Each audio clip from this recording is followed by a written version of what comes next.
గతంలో ఒక దేశం 2 దేశాలుగా మారింది. అస్తిత్వ పోరాటం ఆ దేశాన్ని 2 ముక్కలు చేసింది. ఆ తర్వాత 2 దేశాలు ఎడముఖం పెడముఖం అన్నట్టుగా వ్యవహరించాయి. కానీ 2 దేశాల్లో ఇస్లామిస్ట్ రాడికల్ ఆలోచనలు మాత్రం అదే విధంగా కొనసాగుతున్నాయి.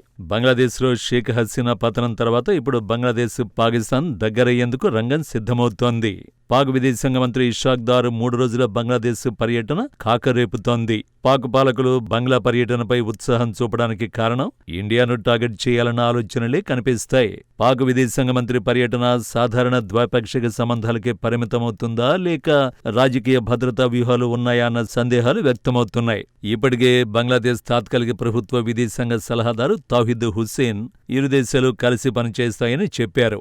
వాణిజ్యం, పెట్టుబడులు, ప్రజల మధ్య పరస్పర సంబంధాల విషయంలో తాము పాకిస్తాన్తో సాధారణ సంబంధాలను కోరుకుంటున్నామని చెప్పారు. అయితే ఇరు దేశాల మధ్య 3 కీలక సమస్యలు ఇంకా పరిష్కరించబడలేదు. 1971లో పాకిస్తాన్ సైన్యం జరిపిన హింస, మానవ హక్కుల ఉల్లంఘనలు నేటికీ అక్కడి ప్రజల మెదళ్లలో మెదులుతూనే ఉన్నాయి. కానీ ప్రస్తుత బంగ్లా తాత్కాలిక పాలకులు మాత్రం ఇస్లామాబాద్ వైపు సాన్నిహిత్యాన్ని చూపుతున్నారు. తాజా పర్యటనలో పాక్ మంత్రి బంగ్లాదేశ్ నేషనలిస్ట్ పార్టీ నేత ఖాలిదా జియా, తాత్కాలిక ప్రభుత్వ ప్రధాన సలహాదారు మహమ్మద్ యూనస్తో పాటు అత్యంత వివాదాస్పద జమాతే ఇస్లామీ నాయకులతో సమావేశమవుతారు. గతంలో ఈ సంస్థ తీవ్రవాదాన్ని పెంచి పోషించిన కారణంగా నిషేధాన్ని కూడా ఎదుర్కొంది. ఈ సంస్థకు పాకిస్తాన్ ఉగ్రముఖులతో సంబంధాలు కూడా ఉన్నాయి. బంగ్లాదేశ్లో మైనారిటీలకు వ్యతిరేకంగా జమాతే హింసకు పాల్పడిందన్న ఆరోపణలు ఉన్నాయి. అలాంటి గ్రూపుతో సమావేశం భారత్కే కాకుండా మొత్తం ప్రపంచానికే ఆందోళనలు కలిగిస్తోంది.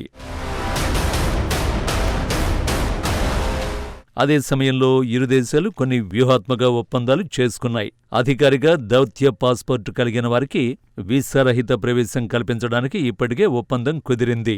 అలాగే వాణిజ్య పెట్టుబడుల కోసం ట్రేడ్ అండ్ ఇన్వెస్ట్మెంట్ కమిషన్ ఏర్పాటు చేయాలని ఇరు దేశాలు భావిస్తున్నాయి.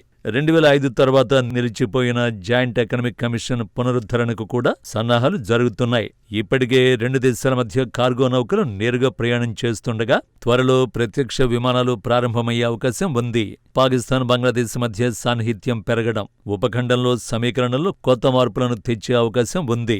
పాకిస్తాన్ ఇప్పటికే చైనా మద్దతుతో వ్యూహాత్మకంగా ముందుకు సాగుతోంది. ఇప్పుడు బంగ్లాదేశ్ కూడా ఆ క్రమంలో భాగస్వామ్యం అవుతుందా అన్నదానిపై స్పష్టత రావాల్సి ఉంది.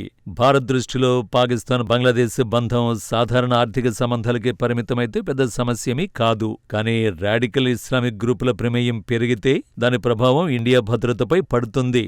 అందుకే ఈ పర్యటనను భారత్ నిశితంగా గమనిస్తోంది.